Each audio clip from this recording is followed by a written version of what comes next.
Your Highness, Excellencies, ladies and gentlemen, welcome to this final session of this year's Arab Strategy Forum.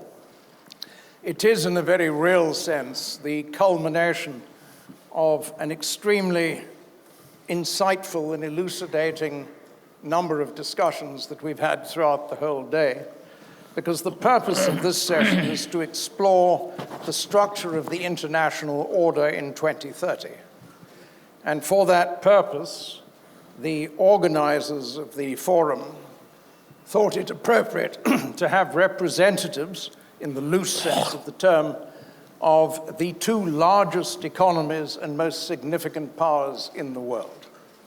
So, speaking from the perspective of the United States this afternoon, we have former Vice President Dick Cheney, who I think has occupied every office in the history of the entire government of the United States, from having been probably the youngest Chief of Staff in the White House to having been Vice President of the United States and having been Secretary of Defense in the interim. And speaking for China, we have His Excellency Zhaoxing, who is, of course, a former foreign minister, and in addition to that, the former chair of the Foreign Affairs Committee of the National People's Congress in the People's Republic of China. So I cannot think of two persons better equipped to be able to address this challenge this afternoon. Vice President Cheney, can I turn to you first to give us your perspectives on the issue, and then we'll take the discussion from there. Certainly.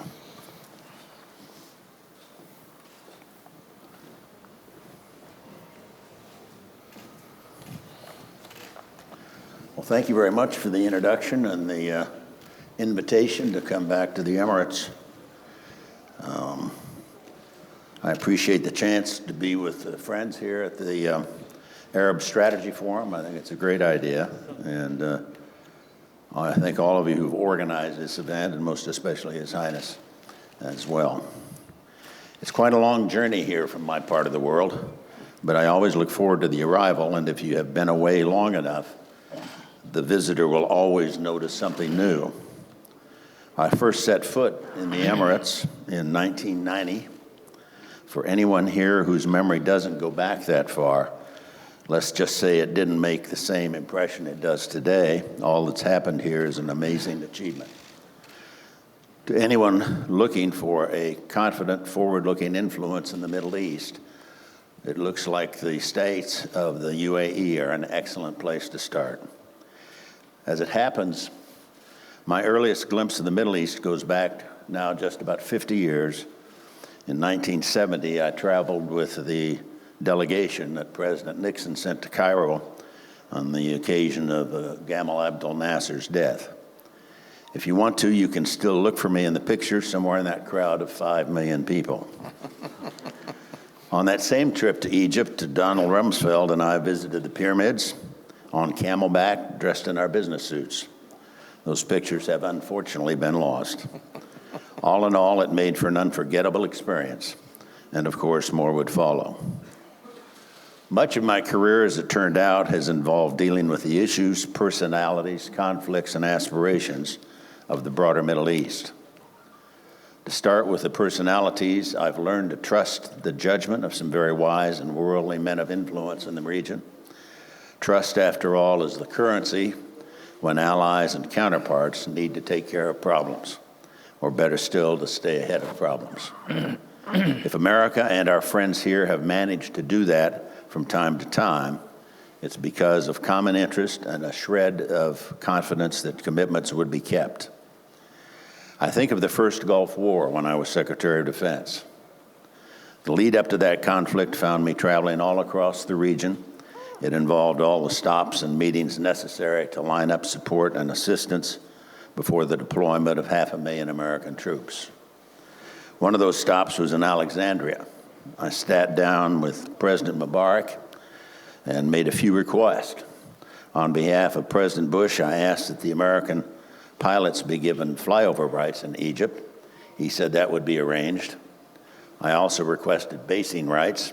President Mubarak approved that as well. And America, I told him, was requesting permission to use the Suez Canal for our aircraft carriers. He asked how soon we would need that. I said tonight, and that too was granted. The whole of this exchange could happen only on the basis of long experience and well-earned confidence on both ends of the relationship. And the whole of the Gulf War could have unfolded as it did only because every commitment made by the United States was credible. Leaders in the region knew the man they were dealing with, George Bush. From the Emirates all the way down to Morocco, I met with royalty and heads of government who took my word largely because of the man who sent me, a man whose pledges were always good. I might add that that feeling was mutual, as we in America relied on support within the Middle East. Here in the UAE, I was hosted by the President, Sheikh Zayed. He was much revered here and held in high regard throughout the region, and I could see why. His counsel was solid, his read on people and events was authoritative, and his influence was reliably for the good. All those experiences left a lot to draw on when I was elected America's vice president many years later. And I never needed them more than after September 11th, 2001. As different as that challenge was from Iraq's invasion of Kuwait a decade earlier, the same fundamentals held true in the years of George W. Bush. To accomplish serious and hard objectives, we had to maintain the relationships and the alliances on which success depended. We had to count on cooperation and sustained commitment, and to show by example what that involves. In 2003, when we took down the dictatorship in Iraq, we acted with all of the wisdom and allies we could find. We had assured all concerned that if diplomacy didn't resolve the issue, then force would be necessary, and we showed that we meant it. In the 8 years that were given to us in office, we went on the offensive against long-standing threats. We didn't lose heart when the setbacks came, when things got tough, and carried the highest cost. All these years later, of course, new players fill the picture, and the responsibilities I once shared now belong to others. I am more or less retired, usually confining my advice to those who ask for it. I am not here to speak for the U.S. government or to speak to it. Mainly, I just want to draw on my experience with a view of the current scene, and especially some concerns that I suspect you share. But I want to emphasize today I don't speak for the government. I have no official capacity. And it's important that I establish that up front. My career is extensive as it has covered just a stretch of what we all call the post-war era. After the Allied victory in the Second World War, a strong general agreement took hold in the United States, a shared understanding that new and permanent alliances were essential in meeting the overriding dangers of that time. The prime result was NATO, the most formidable alliance in history, and in many other arrangements to form a structure of security that endures to this day. This post-war system has been so fundamental that it has hardly mattered year to year which political parties were in power in the member nations. In the U.S., for most of this time, Republicans and Democrats operated on the same set of assumptions in a decades-long consensus about American influence in the world and how to use it to the good. I used to be in Congress, and from that angle, there's an interesting historical detail. In the first national campaign in America after World War II, the campaign of 1948, 4 future presidents were elected to Congress. When President Harry Truman addressed the new House and Senate, in the audience were John F. Kennedy, Lyndon Johnson, Richard Nixon, and Gerald Ford. 2 of them Democrats, 2 of them Republicans, each of them destined to lead the country and equally certain of their country's purposes in this world. We can all look back at that era today with admiration for how much was achieved. For America and for our friends and allies all across the world, you won't find a record of complete success or perfect judgment. Yet for generations, from one end of the map to the other, humanity has been better off for the protective influence of America and our allies working together. Diplomatic engagement, military strength, coordination on intelligence, all these and more have made a difference for our security, our freedom, and our progress. This history also helps answer the question of why American influence has so often been called upon to affect events in the Middle East. It's well understood that we have friends and vital interests here. We have commitments and obligations here. And of course, we have enemies operating here with aims directly contrary to American security and to hopes for future peace in this region. With this clear-eyed view, we have deterred some threats and confronted others when they appeared. It's involved some tough calls, along with some work and sacrifice we would all rather have avoided. One always has to bear in mind the alternatives, how other outcomes might have followed, and who would have stood to gain.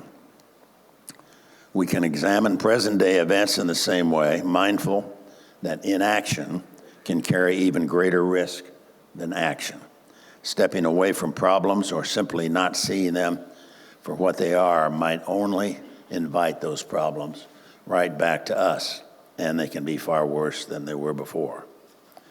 Think about Al-Qaeda or ISIS and what grief and violence could have been avoided had they been taken care of in time. Think ahead to what such groups will come up with next if they are not surveilled, tracked, and dealt with. There are some deeply malign forces at work in the broader Middle East, as well as some disturbing influences from outside. Disengagement is just another term for leaving all the power to them. So when I look around the region today, I'm watchful for any departure of American policy from the very sound tradition that I've described. Frankly, I'm concerned, and I have been for some years now. Iran is a prime case in point. We all know what the mullahs in Tehran want, most of all, to acquire nuclear weapons. As for the nuclear deal with Iran 5 years ago, it was unwise in the extreme. It was unenforceable. It offered no concrete assurances for American or regional security. It rewarded the mullahs for 35 years of bad faith, and topping it off, the deal offered a crate full of cash to a regime that bullies its people and underwrites international bad faith. The only time anything ever worked our way in that deal was when President Trump declared it null and void. Even so, Iran continues on as usual, adding to its military capabilities, including a growing stock of ballistic missiles, stirring up more conflict in Iraq and Syria, subsidizing terrorists, and in general spreading trouble and violence. If anyone is for American disengagement from the region, it is the regime in Tehran. The mullahs give close study to every sign in every context of American resolve, or to its absence. It's no mystery either where Tehran has bought key military systems from Russia. That government and its president are in dead earnest about expanding their influence wherever possible. When that objective requires support for repressive regimes, disregarding international norms and employing coercion and violence, the Russian president doesn't worry much about any of that.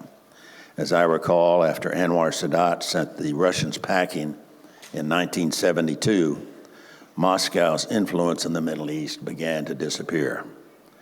I've never heard anyone say they missed it. Nobody these days could ever mistake Vladimir Putin's designs in the region for well-meaning or benevolent. Yet, if the United States and other responsible powers do not assert our own interest, we might as well send him an engraved invitation to spread his power here and to work his will. Russia is always on standby to fill power voids.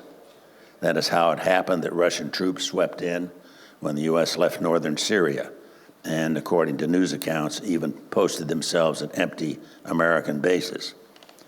To sum up that still unfolding story, nobody will remember it as our finest hour.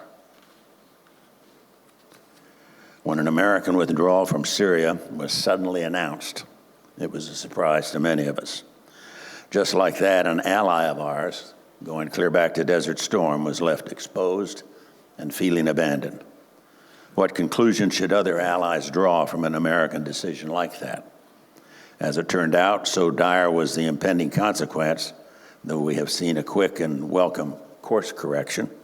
American and Kurdish forces have again joined in military and counterintelligence operations against ISIS, another adversary that would stand to gain from any receding of American power.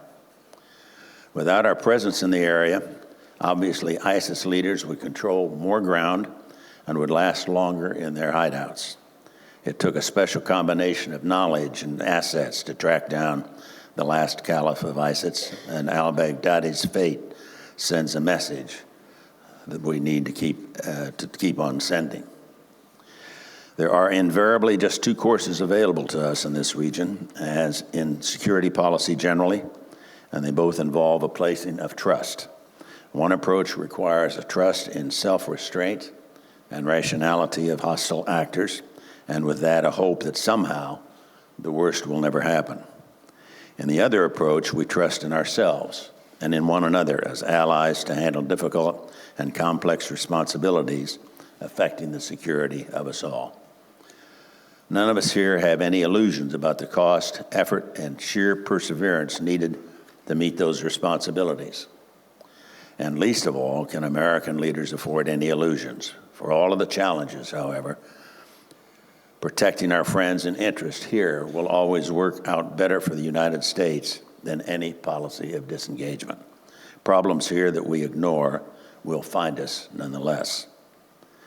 I lack the prophetic gift to map out what the next 10 years will bring for the Middle East, enough to say that if American leaders ever allow impatience or impulse to draw us away, leaving behind friends and purposes we serve here, the coming decade is far less likely to bring progress and peace. History, as I read it, has cast the United States in a unique role, not to sow discord, to take land or subjugate people, but to be a force for good in the world. With that has come power that is also in a category of its own and which has drawn enemies, whether we want them or not. In ways extending every direction from Asia to Europe to the Middle East, America has sought to spread freedom, progress, and the security that allows our country and its friends to flourish in peace. That is the business that brought America to the Middle East and has kept us here through every adversity. Along the way, we've gained friends who deserve our gratitude and command our loyalty. We've learned who can be counted on to listen to, who shares our ideals and hopes for the broader Middle East. And I personally, in my journeys here, have known and worked with some of the most impressive figures I can recall from a long career. Being back in the UAE this week, I'm only reminded that such people still have great influence, even in my time of service, and if it now belongs to another era. For the chance to return and to count myself among a group of this caliber, I'm pleased and honored. Thank you very much.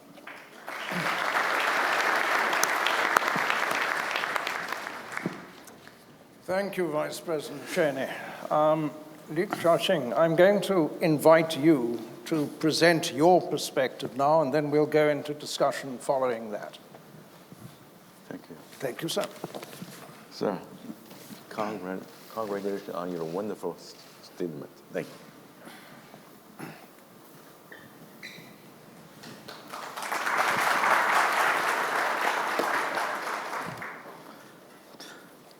Your Highness, Sheikh Mohammed bin Sheikh,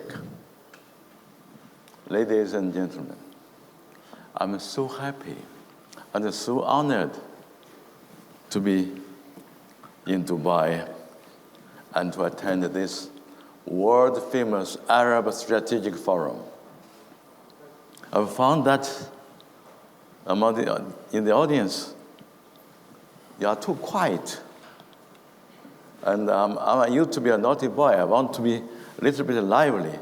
So in case to make you happy, I have to bring you first a few good news. For I have just read from the local paper, Gulf Today. At least there are 2 or 3 pieces of very good news Number one, UAE priorities youth empowerment. According to the report on this page, UAE will do more in the future to help young people to make a better progress, faster progress, and to be more powerful, to be more competent in building up their own country as well as to benefit the whole mankind. This is one good news. I find myself encouraged. I hope you're enjoying me. You're enjoying me to be happy.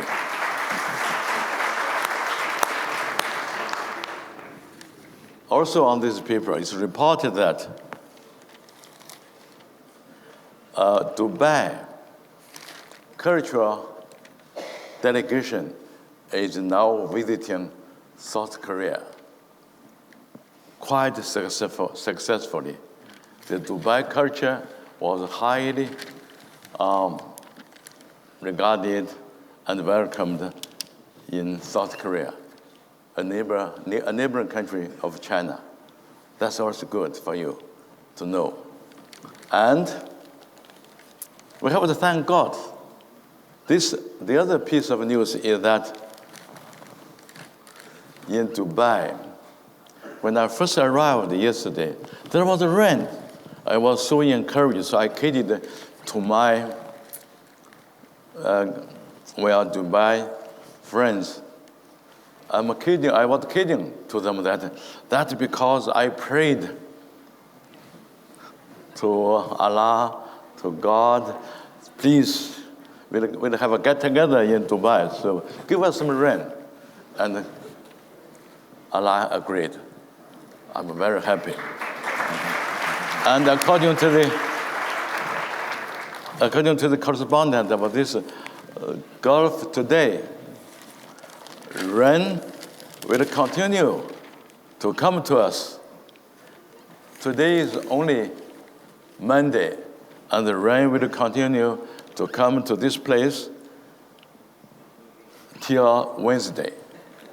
So, congratulations to all of us, including myself. And about my own topic, I first want to thank the hosts of this forum. You are so generous, because I used to be China's ambassador in the UN for quite a few years. Of course, my wife was there. She was there too. She was working in the UN 6 years longer than I worked there, simply because she was then representing China and Asia at the indigenous matters expert for 6 years. And in the UN, as I know, when you speak, no matter whether you are a head of state, a minister, a prime minister, or an ambassador extraordinary plenipotentiary, usually you are given only 5 minutes. But the forum of this, you were so generous. You told me just now that I'll have 10 minutes, double the length of speaking in the UN forum. Well, I'll just then say a few words from my heart. To begin with, I want to congratulate this friendly country, UAE, because 48 years ago, on December the 2nd, you became an independent country. Today marks the 48th anniversary of the founding of UAE. So many congratulations. According to China's saying, if you are 48, you are still young. You still have a long way to go. So I wish you be forever young, and always successful. This is what I want to say first. Then, with Arab countries, I'm very happy to be here. Ever since I joined the Foreign Service of New China. I cherished our friendship and the mutual beneficial assistance, mutual beneficial cooperation with Arab countries. At the moment, China has set up diplomatic relations with all the 22 Arab countries. And all of these countries are so kind, so,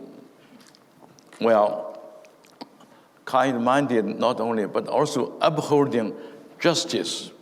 All of the 22 countries adhere to the one China principle. And they all believe that there is but one China in the world, and Taiwan is a part of China. We thank you deeply from our hearts. And we cherish the friendship between my country and the Arab countries. I'm so happy to be here, to be one of the outstanding Arab countries, UAE. And I am also quite touched, indeed, by the fact that I saw very many number one in the whole world. During the past 56 years in my diplomatic career, I have already been to 186 countries in the world. I have about 10 countries I have not yet visited, including only one Arab country. Among all these countries, I found Dubai and the EAU had a lot of championships, had lots of number one. For example, from away, flying from China, the big city Shanghai, to Dubai, I found I enjoyed the best air travel service. I traveled a lot by air, but the air EAU gave the best service. Your crew members were from 20 countries and speaking in 19 countries. I could not imagine any other airline could compete with you. So I want to thank my host also for this. And then in Dubai, I found this is a unique country in the world. Unique, only one country in the world. You have a big population of over 9 million people, but over 88.5% were foreign people working and living here, enjoying themselves, and becoming richer and richer themselves. I could not think of any other country which can do so well, which can help its own country fellows live well, but also benefit people from other countries. So this is another number one of UAE. Another, you have the highest tower in the world, the highest. And in one of the hotels, you have the biggest and highest swimming pool in the whole world. This is really admirable. I like UAE, and I like Dubai, indeed. But China's foreign affairs, I can say, it's very simple. China is a developing country. We are still have a lot to do to develop ourselves independently and peacefully. We love peace. Without peace, the basic human rights, the human right is important, but the best and the most important is the right to live, the right of life. So our basic principle is according to my President Xi Jinping, the saying, we have to continue to abide by, to adhere to the purposes and principles of the UN Charter. That's why during my over half a century time, I always carry the UN Charter in my pocket, close to my heart. Well, the purpose of the Charter, the enshrined in this book, is we have to protect the life of all mankind. That is, we have to work together to maintain world peace. World peace is the most important. And principles, there are most important, only two principles we have to abide by. One, equality between men and women. I'm very impressed. This is important. I feel a little bit younger when I was here to see so many Arab participants here in long, handsome, very clean, totally white, long gowns. Because when I was a child, before New China was born, when China was occupied by an ancient fascist country, till I was 6 years old, we, all people there, always wear long gown, in black or in white. So when I see so many friends wearing this beautiful long gown, I feel younger. I'm happy. I'm excited. So thank you for being so good and so fashionable according to my standard. And another principle, which enshrined in the UN Charter, is even more important according to my understanding, according to my experience during my visits to the over 180 countries. That is the principle of equality between countries, big and small. This purpose and these two principles are enshrined here in the first sentence of this charter. And China will abide by these principles as enshrined in the charter. We love peace. We try to work together with other countries of peace-loving people to maintain world peace, to protect world peace, to ensure that people will live peacefully and in stability. So this year reminds me of another impression I have in Dubai. That is, when you go in the street, you never feel very worried because people are so good, so kind, and the social order is so stable. You don't have to worry anybody will block your way or anybody stealing your things. No, this is an ideal country, a paradise on earth. So I want to learn a lot from the people of EAU. And I hope I can do my little bit together with all of us to maintain world peace, to strengthen mutual understanding, mutual friendship, and so forth among all the peoples of the world, including the people of Arab and African countries. I like Africa. I like Arab countries, all the same, simply because China got a lot of help from you. In 1971, New China got the right to be restored to the UN. That we have to thank our brothers and sisters in Africa and the Arab world. Well, I will have to stop here so that I'll save time for all of you, because I thoroughly enjoy myself attending this forum. But when you enjoy yourself, don't forget to let other people enjoy themselves. So that I'll stop here. Thank you very much. Thank you, Li Keqiang. 谢谢。Salam alaikum. Thank you, Li Keqiang. Salam. Salam.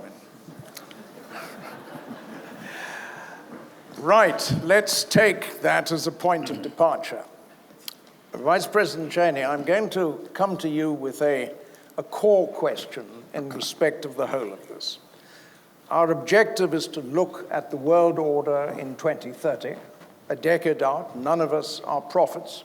None of us can see with certainty, at best through a glass darkly. But the key question, it seems, on the basis of all of the discussions at this forum and many discussions outside of it, are whether it is likely that Washington and Beijing will find a collective understanding of what a rules-based international order might look like in the future. Everyone knows here, you know better than most, that the rules-based international order by which we've lived since 1945 was crafted largely under the influence of the United States at Bretton Woods and subsequently at San Francisco, and shaped the world all the way up to 1991, and the administration of which you were a major part shaped to a significant degree the world order post-1991. We're now at a point where tectonic plates have moved. The world is not what it was in either of the periods that I've described. China is rising. Graham Allison has written about the Thucydides trap in this particular regard. What's your view on it? You've lived through enough periods. You weren't quite there with Dean Acheson, but very close to it, present at the creation. What is your view about whether or not the two major powers will in fact be able to find one another and craft something which serves the vital interests of the United States on the one hand, accommodates China on the other, and secures peace and stability in the world at large? Well, that's an easy I thought it question. was. That's why I gave it to you. What I'd like to do, I have a friend who's used to work for me in the policy area, who's given a lot of thought to China and Asia, focused on it. But he wrote something recently that I think sort of captures the perspective of a lot of Americans about what's happening. It's not necessarily official policy in that sense, but it's, I think it is an effective way for those who want to understand what the concerns are. This is a fairly brief statement that I think my friend may not agree with, but it'll tell what many Americans are thinking. Since the end of the Cold War, U.S. economic policy towards China has been premised on the assumption that expanding trade and investment would have beneficial effects, both on China's external behavior and on the evolution of its domestic economic and political institutions.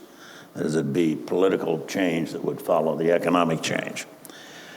That country's deepening relationship with the United States and its broader integration into the global economy would, it was hoped, give it a stake in stability and encourage it to see itself as a responsible stakeholder in the existing international system. As its economy developed, China would move away from state-directed planning and place greater reliance on market mechanisms. Finally, as had happened earlier in Europe and other parts of Asia, so too in China, economic growth and the emergence of a new middle class would give rise to irresistible pressure for liberalizing political reforms. That was the expectation. As has become increasingly clear in recent years, these expectations have not been borne out, nor are they likely to anytime soon. To the contrary, the prevailing trends now appear to be running strongly in the opposite direction. China has grown richer To be sure, by some estimates, the total size of its economy will soon exceed that of the United States. Far from liberalizing and relaxing its grip, however, in the past decade, the regime in Beijing has become more repressive and more militantly nationalistic. Instead of evolving into a mellow, satisfied status quo power, China has grown more assertive and is using its increasing economic clout and military power to challenge key aspects of the prevailing regional system and the larger international order. Meanwhile, instead of a steadily increasing reliance on market forces, the Chinese party state has continued and, in certain respects, expanded its use of quasi-mercantilist policy tools. In effect, the bottom line is that we had hopes for political evolution in China, both in terms of how they operated internationally as well as domestically, but those hopes have not been realized in spite of the significant economic change that we've all observed and welcomed. Li Zhaoxing, I'm going to come to you in a certain sense for a response. But if I may, I'd like to frame it in terms of something that Xi Jinping has articulated in the past and something that I heard from Wang Qishan in Guangdong last week. When China was preparing for the G20 conference in 2016 in Guangzhou, Xi Jinping articulated what has become known in the West as the four I's. And it is, in a certain sense, a response to what Dick Cheney has just said now. The strategy that he articulated was innovate for growth, this is in respect to the global economy, improve global economic and financial governance, construct an open, interconnected world economy, and advance inclusive development by implementing the 2030 agenda. Now, that was what he articulated as the agenda for the G20 conference in 2016. What Wang Qishan said last week in Guangzhou was that the logical objective of progress going forward was to focus on a philosophy of shared benefits, which he described as a search for the common good through harmony without uniformity. What I'm getting at is the rhetoric and the behavior is not always consistent in respect of this. And the question is whether you accept the inevitability of a confrontation or whether within the parameters of your reference to the UN Charter and to the two statements that I've cited from Xi Jinping and Wang Qishan, whether you believe that we can construct a common future for all of mankind. Thank you for giving me the opportunity to answer or to respond to the comment by the former Vice President of the world's superpower, the US. Please believe me, China will never learn from a world superpower. China will never try to be hegemonic. Just now you use the word and some other words, and that has nothing to do with the truth. You are talking about the new China's nationalism. I don't know where did you learn that. Maybe from some American biased journalists. But they are a great politician. You are not a biased journalist, sir. So excuse me for being so candid. China, according to President Xi Jinping's idea, will always have the people at the center. Will always believe in the principle of the people first. The people meaning not only the Chinese people, but also the people of the world at large. In 2013, President Xi Jinping, when paying a state visit to a neighboring country, he proposed for the first time the building of the One Belt, One Road idea. And the method of building this great idea is to learn from each other, to cooperate in the principle of peaceful coexistence, and to benefit the results of the building up of the One Belt, One Road. China will never try to be like a superpower, like the United States of America. And I hope our American friends will also know the basic or very simple principle. That is, history is the best teacher.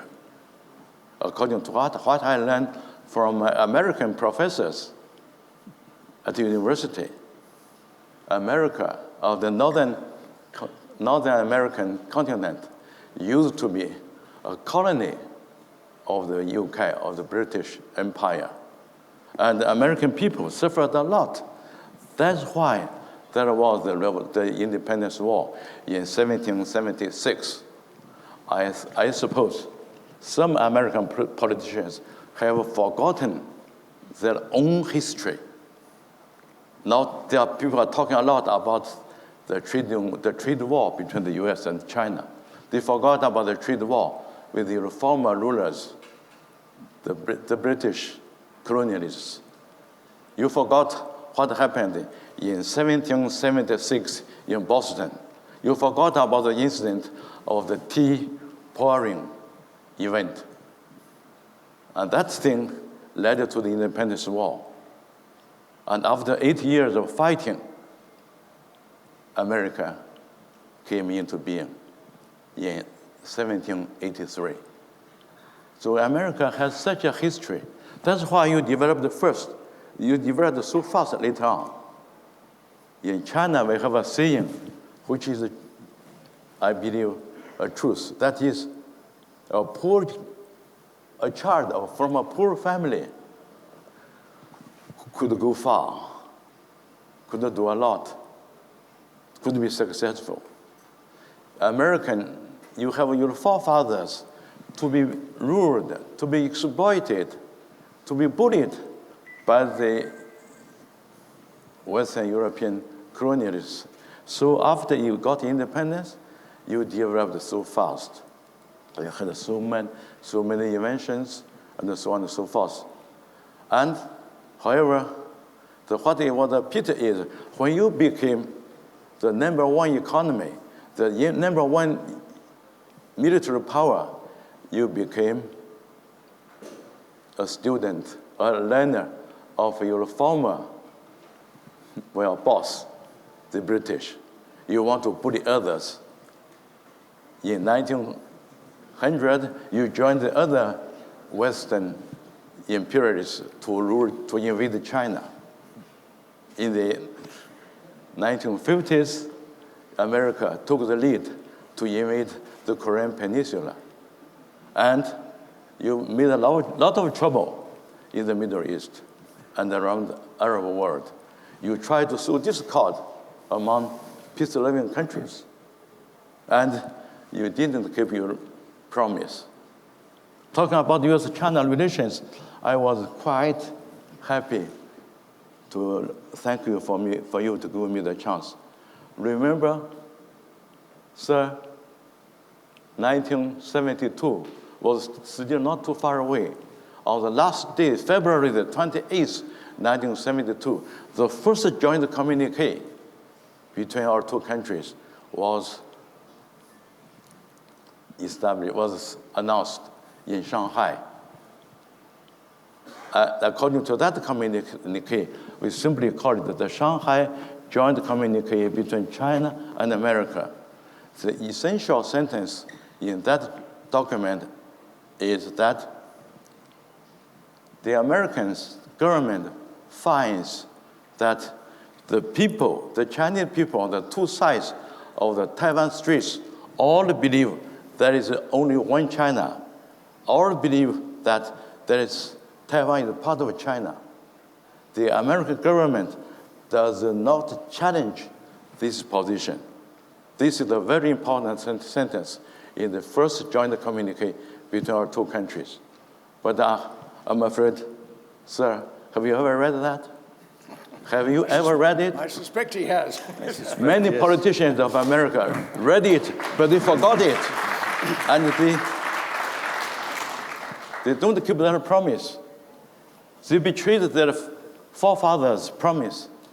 And they continued to interfere into China's internal affairs on the Taiwan question. For instance, you wanted still to sell weapons to Taiwan. For what? Is Taiwan a state, a city, a village of the United States? No, Taiwan is China's Taiwan. Just as about Hong Kong too. Hong Kong is China's Hong Kong. But the European Parliament even passed a so-called,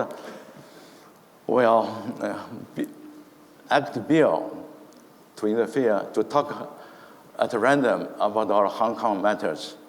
This is ridiculous. This only damages the image of America in front of the world people. So thank you for understanding me, my candidness. I want to be candid. I learned this from my American teachers and my British professors.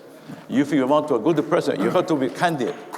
So for the future, I only hope we remember one of the rulers of EAU told us, we have to start our future from today, not from tomorrow. I hope all the American politicians will realize the serious and the stupid mistake they already have committed, so that to do something good for the US people as well for people of other countries, including Arab countries.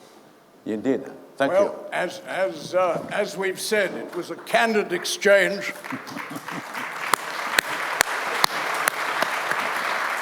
It was a candid exchange. I think it's delineated very clearly the challenges that we face in respect of the issue going forward.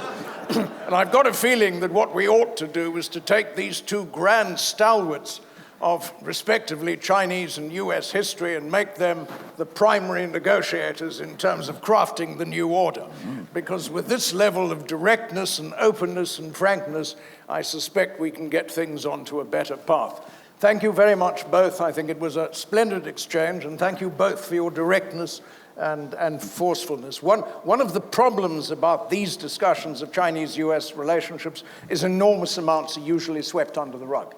So your forthright statement from your friend and the equally forthright response, I think, has brought a great deal of color and value to this.